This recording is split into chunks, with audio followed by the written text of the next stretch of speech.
our job is to make 10,000 calls, find one possibility of somebody that wants to sell, and if it means that the buyer has to pay our fee, well, so be it. And we'll do the best we can to get that worked into the purchase and sale contract. And so far, we're 100% on that. Hello and welcome to Pillars of Wealth Creation, where we talk about creating financial success with a special focus on business and real estate. I'm your host, Todd Dexheimer. Now, let's get to it. Are you ready to start investing in real estate today but don't know where to start? Sometimes investing can seem way too complicated, but it actually couldn't be any easier than with homeinvest.com. You know the co-founder and my friend Nate Armstrong. He appeared on episode 20, and if you haven't heard it, go back and listen to it, episode number 20. Home Invest is a company that allows you to invest in turnkey real estate. Their goal is to build powerful investment tools that make real estate investing accessible to everyone. They have contractors and property managers available for you with the click of your mouse. While other real estate agents can only offer a property, Home Invest brings you a full turnkey package that allows you to diversify your investments, earn passive income, and start building equity in properties. Their simple, intuitive design allows newcomers and experienced investors alike to hit the ground running and to be able to choose the properties when they want and where they want. View easy to understand charts and data to allow you to buy in only a few clicks or just a simple phone call. With Home Invest, you'll be building your portfolio as quickly or as slowly as you would like. And right now, Home Invest is giving our listeners, Pillar of Wealth Creation listeners, a free course on how to finally win in real estate investing.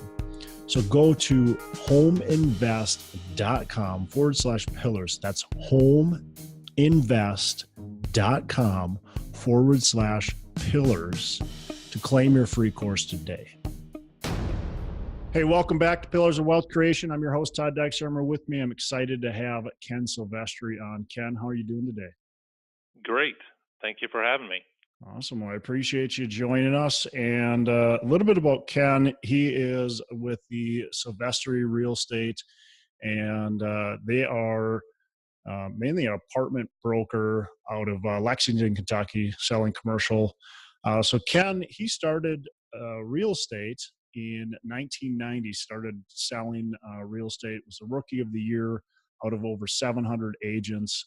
93, moved to Remax, and with Remax, he built up to be, I think you said, the number 3 team in the nation, which is pretty dang impressive.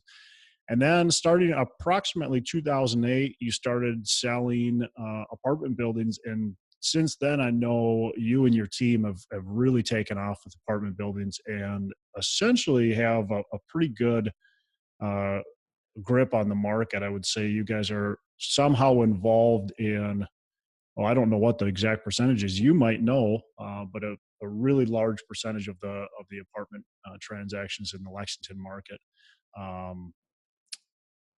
So with that, Ken, why don't you kind of give our listeners a little bit more about your background and your journey? Sure. Well, thank you again, Todd.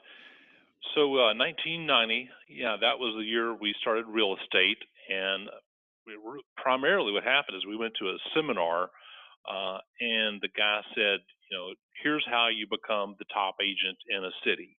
And he explained, make 50 calls a day, follow up on the calls, get a property sold, tell everybody what you did, get more business because of it. And we sort of followed that strategy from 1990.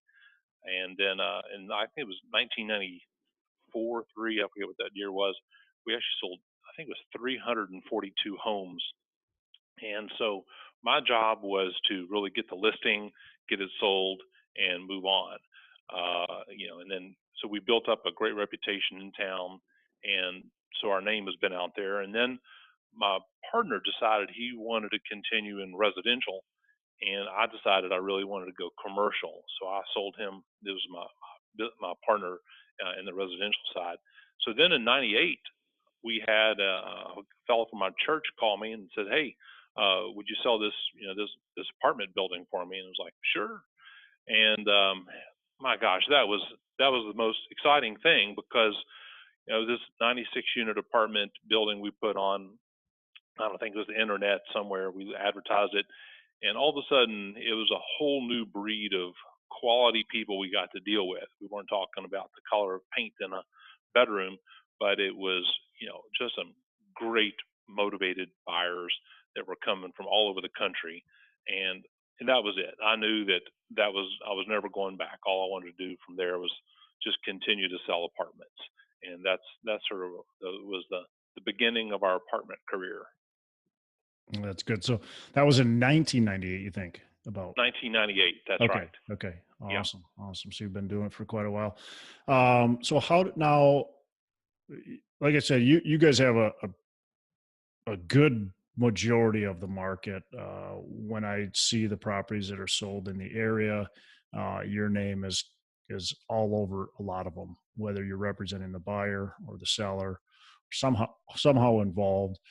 How are you able to position yourself in the market like that, where you're involved so much? Yeah. So probably we're going to go back just a little bit. Before I was in the real estate business, I was also a top cable TV sales guy, and I don't know if anyone ever sold more cable TV subscriptions than I did back in California. And so, really, it's probably the door to door sales experience that is just really comes in handy. So, I applied that same amount of tenacity and persistence in making calls. And the general idea was that I was going to find out every single person that owned every single apartment building, in the entire marketplace. And I just keep calling and calling and calling. And it's one of those weird things that I actually like doing that. And I'll figure out who they are, what their cell phone number is, where they go eat, drink, eat and drink, and I'll find some way to meet these people, or call them, or email them, or all of the above. And I'm just a little crazy when it comes to getting a hold of those people, and then with the track record I think that we've had in making sales, and sort of letting everybody know that that we're good at that, then the business has just come to us. So we're just very persistent, and yeah, you're right. We sold probably out of 16 transactions that we did last year. The entire market in Lexington was probably only around, I don't know, 20 to 21 transactions. So we're typically doing about 2/3 of all the transactions in Lexington. Yeah, wow, that's 76% if there was 21 transactions you guys sold. Yeah, yeah, So that's a few. yeah. That- that's really impressive. So you said that they come to you, but I think that's a little you trying to be humble, because they're not coming to you. You're building those relationships first, and That's right.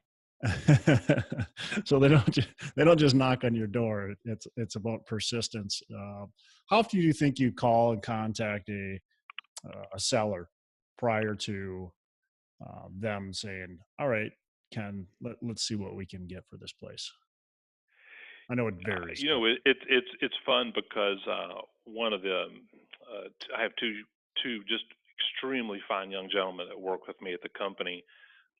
Brandon's been with me for almost going on 3 years now, and so we'll be talking to someone that's like, okay, Brandon, I started talking to this guy 5 years ago, or 7 years ago, or whatever it was, maybe even 10 years ago, and so we're calling these people probably once every 60 days or 90 days, and they'll say, no, we're not interested in selling.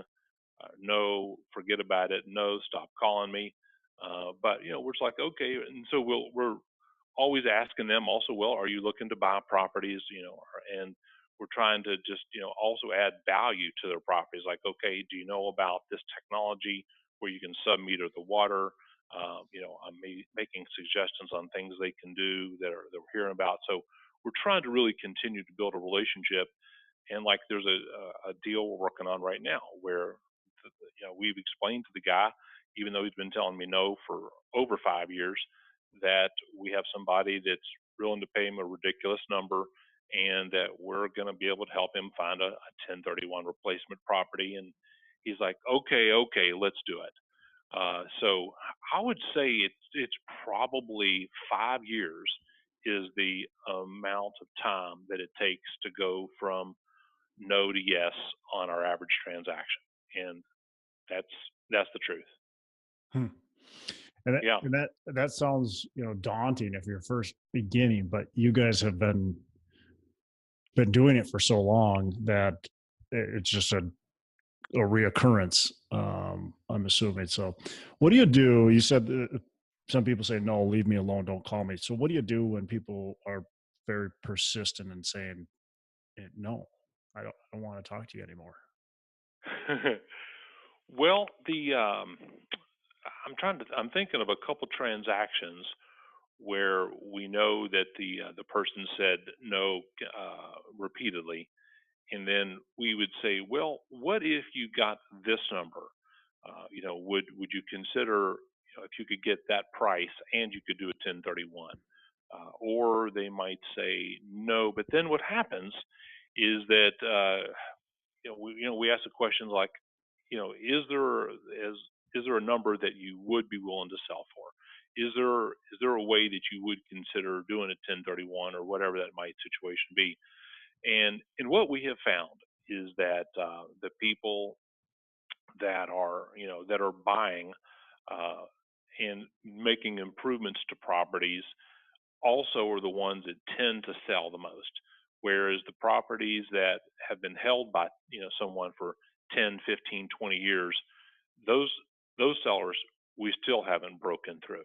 So my suggestion would be to find sellers where there has been a purchase probably in the last maybe 5 or 7 years, maybe even 3, and sometimes even 2 years. So there's definitely a pattern with people who have just bought in the last 5 years are more likely to sell than someone who's held a property for more than 10. So that's probably a good hot tip for you right there. That's really interesting. It goes against the grain of what you would think. Somebody's held the property for 10 years, are ready to get rid of it. It's probably a pain in their butt. However, they're likely just that long-term holder. They just never want to sell. Correct. That's right. Yeah. There are, and I can tell you that it's okay well, when we're working with someone, they said, yeah, we want to buy a property and we're going to keep it forever. We're never ever going to sell it.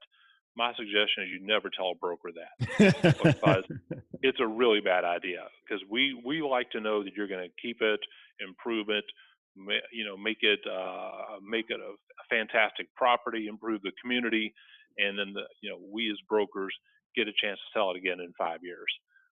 So even if you plan on keeping it for 10, always tell the broker you're only going to keep it for 5. And I really like that tip, because people who are, looking at buying, everybody wants to figure out, how do I find these, especially in this market, right? This market doesn't matter almost what city you're in. I think most cities are quote unquote hot right now. Yeah. And so the way to buy properties is to try to find that off market deal, and you can go ahead and do the mailings yourself and call owners and all that kind of stuff, and that may work, but as you said, it takes 5 years to cultivate a relationship before you get a sale. So it's going to take you a while to do that. So working with brokers is ultimately the most productive way to do it, where you guys have been doing it for 20 years. And when you know you want to deal with people that you're going to have repeat business with, is what I'm kind of Yes. hearing from you. Yes. You Yes. don't just That's want this right. to be you're not going to send me an off market deal if I say, hey Ken, I'd love to buy a 50 unit apartment building. I'm going to hold it forever. I'm just looking for one building, that's it. Probably you're not going to make it on our A list. Yeah. So Yeah, and and the thing that I think you have personally done is to make yourself very respected quickly with just repeated conversations. I mean, I just know in having only dealt with you for just really, I don't know, it's maybe been 3 or 4 years, whatever that's been that we've known you. You're trustworthy. You're persistent. You're a guy that when you say you're going to get something done, you do it. If you say that you're going to send over an offer on something, you do it. And brokers are just like everybody else. I mean, if you deal with a subcontractor and they don't show up on time or they lie to you or they are just flaky, you probably just don't want to use that subcontractor again on whatever it's be painting or whatever else. And brokers, we just like buyers and sellers that are just trustworthy and do what they say they're going to do. And it's our reputation is so important. And when we have a shot to bring an offer to a seller and we say, look, there's a window of opportunity here. We need an offer for this much, with these kinds of terms, with this, 30-day due diligence, 30 days to close, whatever it is. We want to try to guide our buyers into doing, something where they will succeed. And a lot of times we only have one shot at these things. I don't know, something has happened where the seller is like ready for an offer, and when you're there as the buyer at the right time with the right offer, that's when the magic happens. yeah, I remember you and Brandon telling me about a deal we had actually talked about, and you guys presented from a different buyer an offer on it, and he said uh, that might have been our only shot at this property, Yeah, yeah, because the guy essentially, it sounded like a deal was ready to happen, and the buyer was just, I can't remember exactly what you said, but basically asking for too much information, I think was the, what happened, and the seller just said, you know what, forget it, done. yeah. And, Right, right. uh, And in other situations, I think sometimes the buyers will make an offer on something. Maybe they'll get into a little due diligence, and there's some sort of like, oh gosh, this is going to be hard, and then the buyer folds, and they're not thinking outside the box enough on, well, what if we did this? How about if we mhm, do that? How about mhm. if we have the seller carry a small second or whatever? And a lot of opportunities are lost by someone just not continuously being tenacious and saying, we're gonna we're gonna buy this deal. Damn the torpedoes, we're going to close on this. And then once you've had those situations where you've gone through the adversity and you end up closing a deal, well, the broker is going to remember that, and we go back to those buyers that are tenacious like that and figure out how to get the deal done. And that's, you just can't even imagine how important that is to a broker. Yeah, I mean, that's right. Things happen. I don't think anybody wants to. Well, at least I don't. I think most people understand that you don't want to put a property under contract and then try to either back out or try to renegotiate. But sometimes you find things that are just too much, or whatever it might be, and so you do have to do that. But trying to work with the seller, like you said, I think is extremely important, and trying Yeah, to work with yeah. the broker as well. That's right. Sometimes the sellers don't tell you everything, and there's discovery. And during that discovery, you say, "Oh boy, we got to deal with this, and this is going to cost this to fix it." And as long as you're upfront and really, legitimately saying, "Hey, look, we didn't hope to find this problem. We thought we were just going to be buying this, and we were going to close on it. But hey, we didn't." we didn't want to find this problem, but here's what it's going to cost to fix the problem. And, will you work with me, Mr. Seller? And I'm telling you, 9 times out of 10, we get those deals closed. But if you just say, no, no, no, we're not even gonna try to figure this thing out, then you're probably going to lose that relationship with the broker. They could be bringing you lots of deals if you just keep trying to figure out how to get the deal done. Good tips. Mhm. While we're on that topic of retrading, what's kind of out of the deals that you do, how often do you see it, and what is it? Just give me your overall kind of thought on it. Does it rub you the wrong way? Do you understand? Are you okay with it? Is there certain things that buyers do that when they go to retrade, other than just saying, forget it, I'm backing out, really kind of rub you the wrong way and not want you to deal with them again? Well, That was a so lot of, question, but yeah. So I'm first of all, I'm thinking of one of our clients that we closed 2 transactions with. I think one was about 8 million, another one was 11 million. The $11 million deal, they knew going into it that they were really not going to be looking for any problems that they were looking for a retrade on. Really, they were there knowing that everything in this property was in need of really renovation, and they were almost just really going through doing an inventory of what to buy, how many appliances, what needed drywall repair and what didn't. So they had zero intent, no matter what they found, that they were not going to close on it at the price that they had offered. And unless there was some seriously, some structural issue yeah, or something that was devastating, these guys, they close at the exact price that they offer time after time. And we just actually went under contract on a third transaction with them. Guarantee you it'll close perfectly. So now on the bigger deals where they have a $20,000 per unit budget to go in and do a serious renovation, that's their model. Other situations, we're going into a C property, and it could be something where the seller's unorganized, the numbers are not right there in front of us. We haven't had maybe great access to the property, and it's just difficult for all of us to even figure out, what are we dealing with here. So in that case, I'll even suggest to the buyer, hey, look, let's just go ahead and at least get this thing under contract. We don't, it's like if we don't even at least take a shot at it, how are we going to ever know? And we're sort of in discovery together on it.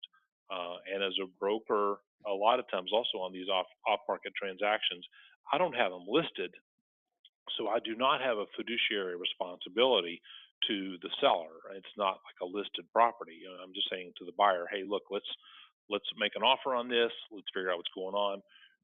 We'll underwrite it the best we can. We think it's worth this. Here's the comps to show that it's worth. And then so we're going to march into this property together, and then all of a sudden we say, oh gosh, we got a problem here. Then that's what we do. We say, we did not hope to find this problem. Seller, can you help us with a little credit to remedy this? And 9 times out of 10 we do that. But if it's then there's other buyers that probably are just planning a retrade, and we've sort of figured out, like 100% of the time they're going to do a retrade, even if they get a good deal up front. And those are a little bit less fun to deal with because a lot of times those can backfire, and then the seller loses trust in all of us, and then we don't get a chance to sell that one again. So we want to try to avoid that. So you just really need to work with the broker and figure out, what's your strategy going into the deal, and how you're going to deal with an unforeseen problem. oh yeah, I mean, great information. Communication with the broker start as the buyer, and sounds like it's going to solve a lot of problems up front. That's right. That's right. We're a team, Yeah, and we're all trying to do the same thing, which is create a win-win opportunity. We don't want to sell property for a number that's going to hurt the buyer, because you have to be able to put money into it, get a return on that, and then be able to sell it 5 years later, and everybody is a winner. So yeah, it's there's just a dance going on that needs to be done properly. Hey, I want to interrupt this episode real quick to talk to you about Nate Armstrong, our sponsor, Nate Armstrong. He's with homeinvest.com, and you want to get to know Nate. So go to homeinvest.com and just connect with Nate, talk to him, learn about his operation, what he's got going on. He's a turnkey provider, and it may not be right for you, but it could be the perfect fit. So it doesn't hurt. It's a free call, consultation, just to figure out, what they do, what they have to offer. And worst case is you're going to meet a great person who's really well educated in real estate. He's done a ton of different real estate strategies, and probably is going to teach you a little bit, even on a short conversation with him. So go to homeinvest.com and connect with Nate's company. You're definitely not going to be disappointed. It's worth it. So thanks, and we'll get back to our show. You've already mentioned a lot of different things, but I kind of want to give our listeners some tips, some more tips on creating a relationship with a broker that's going to allow them to buy deals in whatever market they're in, because whether they're going to invest in Lexington, Kentucky, or whether they're investing in Salt Lake City, Utah, the strategies are the same to talk with the brokers.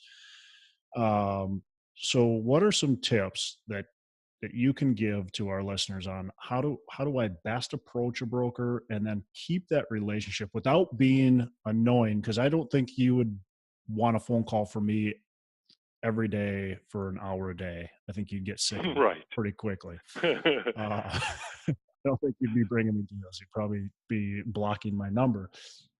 So what do we do to not be annoying, but yet still be close to the top of the list? A few other things maybe that you can think of. Yeah, that's a great question. So our database, we have several thousand people in our database.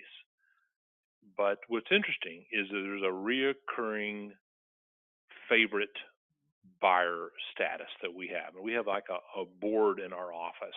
It's a whiteboard.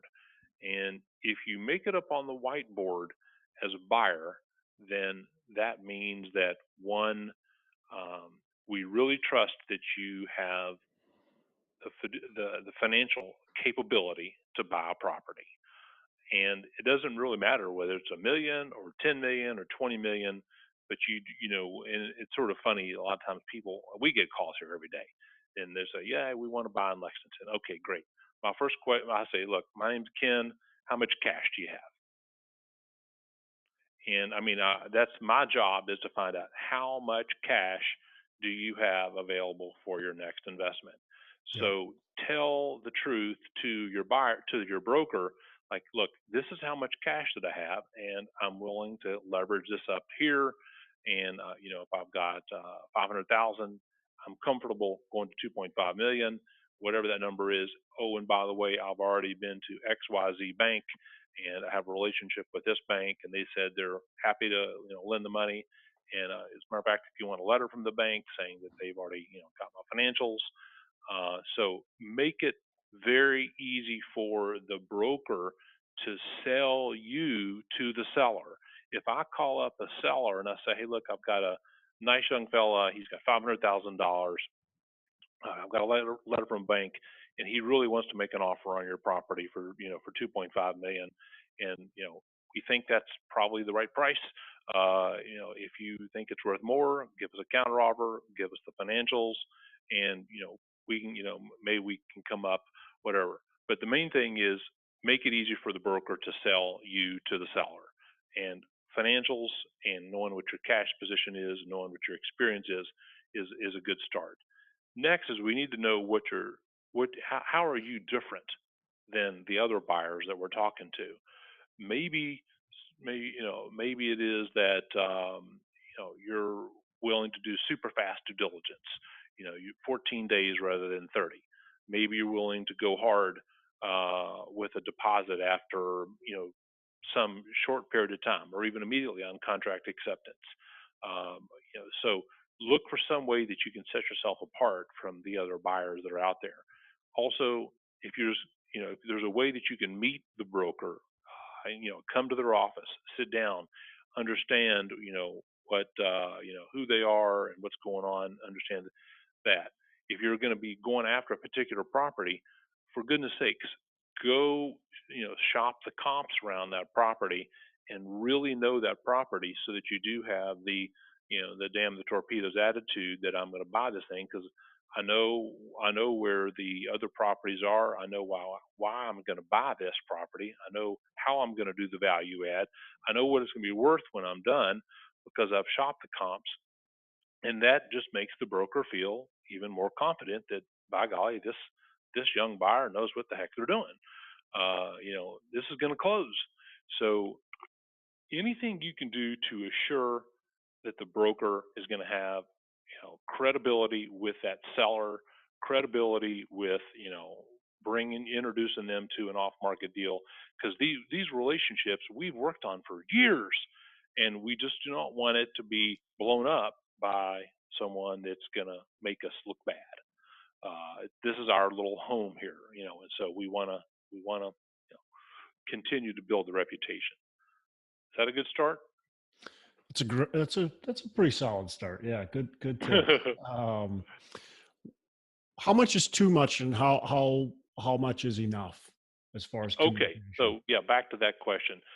Um, actually, I'm glad you mentioned that again. So it's amazing how often we'll get a call from someone, we'll hear from them one time, and that's it. We never hear from them again. Yeah. So I would say that a once a week call would be absolutely fine. A once a week email is absolutely fantastic, because we forget. We just honestly forget. And we have, the new call comes in, and the person that called 3 weeks ago that never called back, even though they had $1 million cash, it's just easy for us to forget. So I don't think once a week is a problem at all. Just say, hey, I've got I'm ready to go. Do you see anything in my price range? So there's absolutely nothing wrong with once a week. Nothing Awesome. wrong with that at all. Yeah. Cool. Well, great stuff. Appreciate that. I think it's really important, especially the hotter the market is, for those relationships with the brokers. And it doesn't matter how hot the market is, quite frankly, just making sure they understand you're ready to buy too. I think that That's right. I feel like a lot of people, and you've kind of already mentioned it, they think, that since you know them, you know they're wanting to buy, and so they don't continue to that relationship. They don't continue to let you know, or talk to you. Does that happen quite a bit? Even old clients, and they'll go, "Oh geez, why haven't you sent me a deal?" But they haven't talked to you in 6 months. That's right. We're talking to sellers every day. We are, and same time we're talking to buyers every day. So what happens, and one of the things that we're trying to do is, and maybe it's even not a bad idea to say, hey, look, what do I need to do? You're asking, the buyers are asking the brokers, what do I need to do to make sure that I have get a look at all of the opportunities that are coming up between X and Y and Z, as far as price range. Maybe it's 1 to 3 million. So that's a good question. Another thing that I think it'd be good to understand. This is actually a pretty interesting tip here. Let's say that there's an opportunity to buy a property, uh, that the buyer needs to pay the broker a buyer broker fee in order to make the deal happen, because maybe the seller is just one of these crotchety old guys that just doesn't like paying broker's fees. Something mental happens in their mind when they're like, okay, look, if I can get my number and the broker's getting paid by the buyer, then that's great. I know my net number. then what happens is we can present an LOI to the seller saying, hey, look, sign this, here's your number, you're going to get that price, the buyer's paying my fee. Then we go back to the seller and say, hey, if you don't mind, we would like to go ahead and add the fee to the purchase sales contract because the buyer would like to finance. They'd like to get 80% financing on the cost of doing business with us, and it's all the same to you. You still get your net number. We have never found where a seller yet has had any objection to that, but it can be another little way that the broker knows that the buyer respects the job of what we're trying to do, which is find these off-market deals. I mean, these are needles in a haystack, and we just want to make sure that that there's just understanding that this is not an easy business that any of us are in. Our job is to make 10,000 calls, find one possibility of somebody that wants to sell, and if it means that the buyer has to pay our fee, well, so be it. We'll do the best we can to get that worked into the purchase and sale contract. And so far, we're 100% on that. Hmm. That's pretty interesting. Just a little mind game because they're getting the same price either way. It's just that mind game with the seller. Exactly. That's what it is. Yeah. I mean, let's face it. We're in a mind game business here. Yeah, yeah. Any other tips you want to give listeners of building relationships? What do you like, or what do you think is the best, even as you're talking with other brokers in the industry?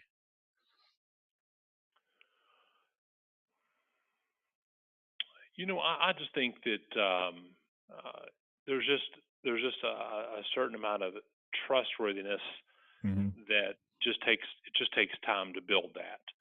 And there's just it's like doing transactions with you. We trust you. We know that you're quick to get things done when we ask you to get them done. You're responsive, and we just feel like we're always going to be able to get to the finish line. And no matter what happens with a certain amount of wrestling with the sellers that we have to do, that the outcome is going to be good. We don't mind the work, but I just think that there's being persistent and being tenacious is something where those weekly calls are really important. But also at the end of the day, brokers are we wake up at zero every day. Every day I wake up at zero, and if I'm on the phone with someone who says they want to buy, then when you get off the phone, send them an email. You know, send me a postcard, send me something. Make it sure that if you're competing with 1,000 other buyers out there, and you've got an opportunity to create a relationship in a market you really want to be in, you need to make sure that the broker you're dealing with is the top agent in that market.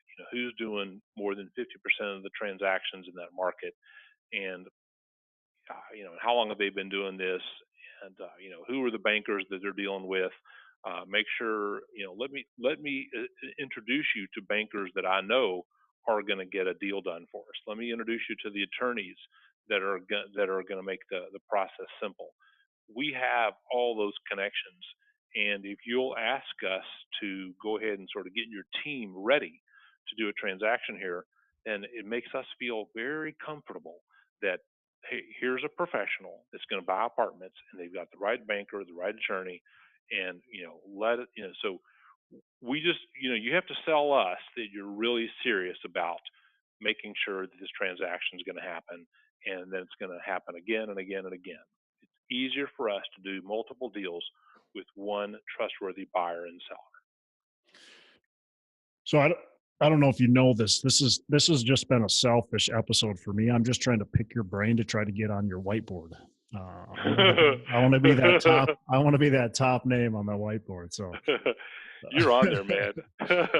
speaking of that, I think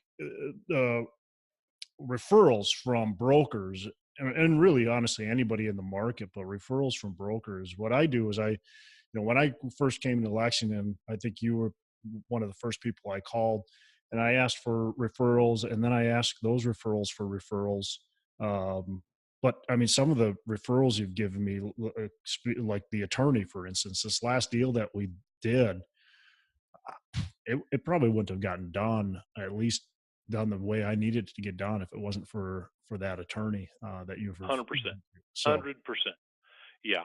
Yeah. That, I mean, can you even believe how important that is? I mean, now that you've been through that, can you imagine trying to get to the top of Mount Everest with one glass of water and not having a Sherpa that had 50 gallons in their backpack? I mean, that's it's just yeah. I mean, Todd, that's exactly right. That yep, attorney made that deal happen. yep, He yep. was he, and that's why don't try to be cheap on attorneys because the ones that charge just a little bit more probably have already done everything 50 times and will ultimately save you money because they don't have to go look it up or go talk to somebody else on how to get a deal done. It would, and I mean that deal came down to, I was in town and I wanted to walk some of the units, and the seller just refused. And the attorney came in, the attorney that you referred me to came in and basically allowed everything to happen and the deal to close.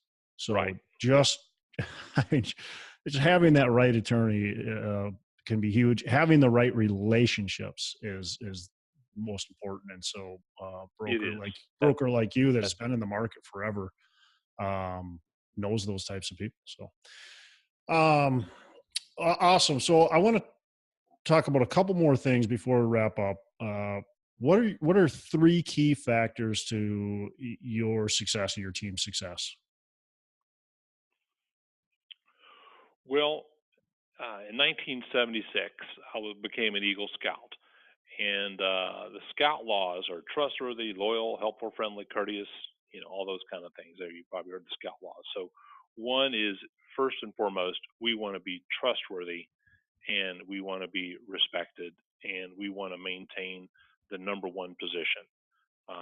So that's the most. My team, Brandon, who works with me, uh, he is he is the son everybody wants. The finest young man, tells the truth 100% of the time. I just can't tell you how smart he is too when it comes to the finances. And this is a big deal.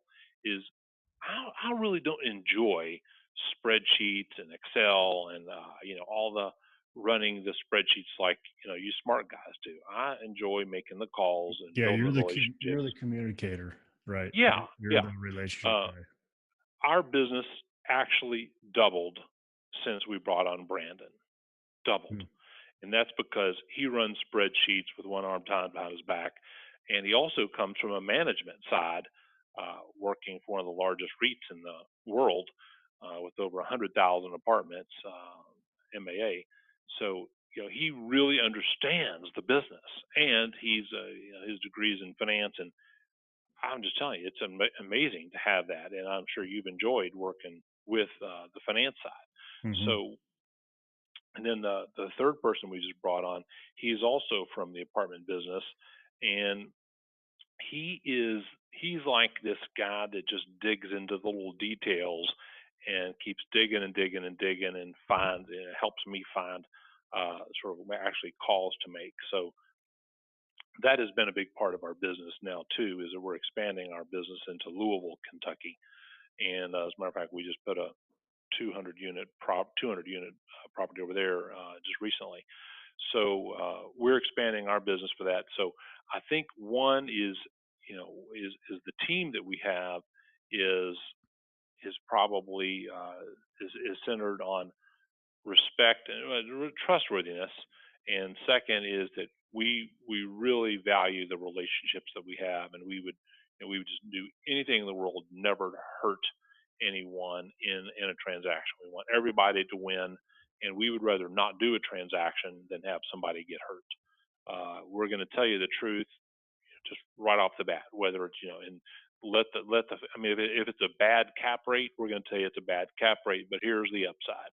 So we're going to try to explain everything so you can say nope, that's not for me, or yep, I want to go after it.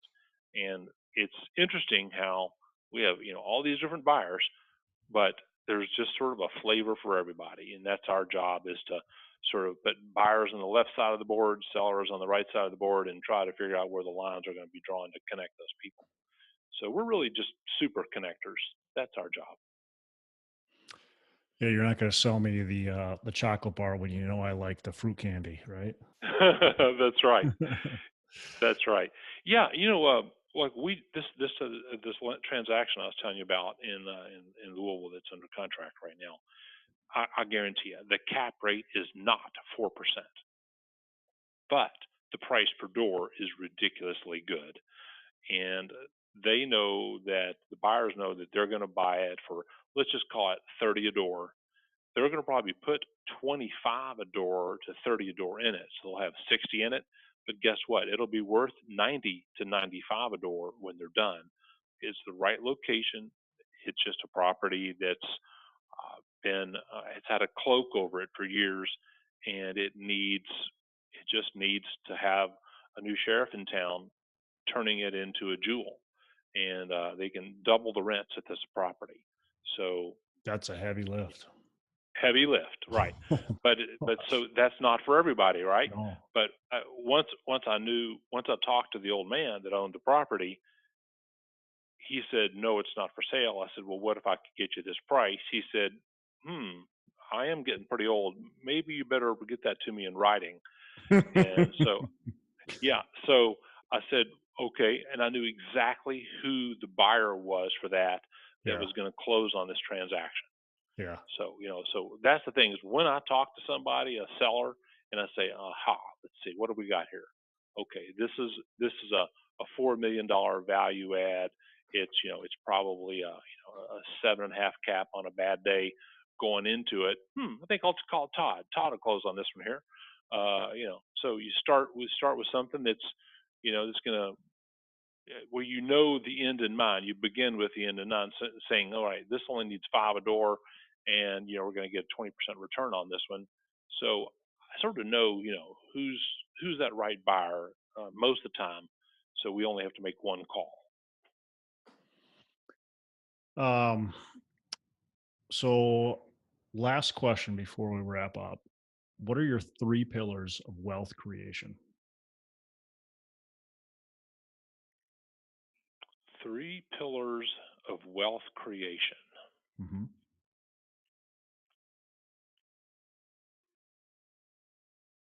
First would be understand the market, understand the location, and be committed to a particular area. I think that you wanna invest in. Like I know where I personally like investing in a location, and become an expert in that area. If you're sort of flying all over the place, you're not going to focus like a laser beam and ever really start a fire. Zig Ziglar even said that. He said you can take a magnifying glass, wave it around, and you'll never start a fire. You got to stop and focus all that sun power through that little magnifying glass on a piece of paper, and then it'll start burning. So I think it's good. Like you focused on Lexington here, and that's an important thing to get zeroed in. Um, Second would be is I think be willing to instead of just being ready, aim, fire, and most people spend too much time in just the aim, aim, aim, and they're ready, ready, ready. They never fire. I think sometimes ready, fire, aim is just fine.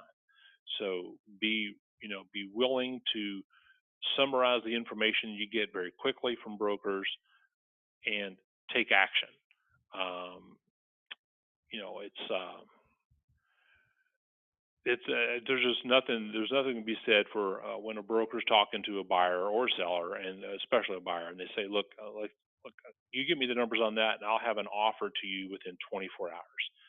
And they stop everything else they're doing, and they actually get that offer to the broker. So second is take quick action and just get it done, get the offer out there. So that would be the second thing. And then I think the third is going to just go back to what we've been saying is that being persistent and being tenacious and being a finisher. Finish what you start.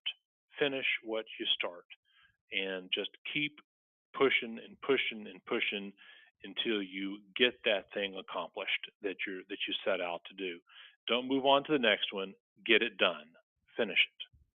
That's a big deal, because then we trust the buyer, and they get a shot then at the next opportunity. And that's that. Remember, I don't know if you sort of heard I said a minute ago, but many times we only make one call to a buyer. That's it. Nobody else even knew about it, and it's over with. It's done. One call. We know who's going to buy, so be that one call that and sometimes it's hard to be that one buyer, but guess what, Todd? You're that one call that we make sometimes, and we know the offer is going to come in. We trust you now. So that's how you get rich, is making sure that the brokers trust you, that you're actually going to get that offer out immediately, and you're going to finish the job, finish what you start. Awesome. Well, Ken, hey, I really appreciate the time that you spent and all the value you've added. Last question: how can our listeners get in touch with you? So my phone number, is that okay? However you want. Yep. Phone Yeah, okay. number, email. Okay. So phone numbers 859-263-2300, kensilvestri.com, KenSilvestri.com. And then email, of course, is ken@kensilvestri.com. Awesome. That'll do it. Well, I appreciate it, Ken. Thank you so much, Todd. Yeah, have a fantastic rest of the day. Yeah, you too. Okay, sure enjoyed it, and look forward to talking to you soon. Hey, special thanks to Ken Silvestri for joining us on the show. Appreciate him taking time out of his day, and always fun to talk to Ken. Somebody who has been crushing it in the multifamily brokerage space and is really doing a good job in his market and expanding into others. So a couple things I took from this show. First of all, he talks about being trustworthy, make sure other people can trust you. And then along with that, I'm going to say value your relationship. So, be trustworthy and value your relationships. Next thing he talks about is building his team. He's done an excellent job, especially lately, building a very good team. They work well with each other. They complement each other. And I think that's really critical is, they all have the different skills that really work well together. And so they don't have to focus on everything. If Ken's going to focus on what he's good at, he wants other people to be able to focus on stuff he's maybe not quite as good at. He can still maybe do, but they can just do it better and really focus on it and put it all together to make a lot of things happen. So building your team, extremely important. And the last thing he talked about is understanding your market, understanding the area that you're going to specialize in, the market that you're going to be in, the relationships you need to build in that market, what's going on, who's for his case, who's owning these properties, when they bought them, when, what condition they're in, all that kind of stuff. They're paying a lot of attention to the market that they're in, and then the economics of what's going on in that market, what's happening, where are jobs going, where, what's the city doing that's positive, what businesses are coming in and going, and all that kind of stuff. So anyways, great interview with Ken. I appreciate his time and the value that he's added. I'm sure you've got a ton of value as well out of it. I know I learned a bunch. Hey, if you like this show, go on to our Facebook page, Pillars of Wealth Facebook page. Also, you can subscribe to us. I'd love to have you subscribe on iTunes or SoundCloud, Stitcher, wherever you're listening. Subscribe and give us a rating review, and let other people know, about this show. Share it out to your network. Share it on Facebook. Let people know that you're listening and that you enjoy the show, so we can get more people to listen and enjoy the show as well. That's it. I'm Todd Dexheimer. Make every day Saturday. Are you ready to start investing in real estate today but don't know where to start? Sometimes investing can seem way too complicated, but it actually couldn't be any easier than with homeinvest.com. You know the co-founder and my friend Nate Armstrong. He appeared on episode 20. And if you haven't heard it, go back and listen to it. Episode number 20. Home Invest is a company that allows you to invest in turnkey real estate. Their goal is to build powerful investment tools that make real estate investing accessible to everyone. They have contractors and property managers available for you with the click of your mouse. While other real estate agents can only offer a property, Home Invest brings you a full turnkey package that allows you to diversify your investments, earn passive income, and start building equity in properties. Their simple, intuitive design allows newcomers and experienced investors alike to hit the ground running and to be able to choose the properties when they want and where they want. View easy to understand charts and data to allow you to buy in only a few clicks or just a simple phone call. With Home Invest, you'll be building your portfolio as quickly or as slowly as you would like. And right now, Home Invest is giving our listeners, Pillar of Wealth Creation listeners, a free course on how to finally win in real estate investing. So go to homeinvest.com/pillars. That's homeinvest.com/pillars to claim your free course today.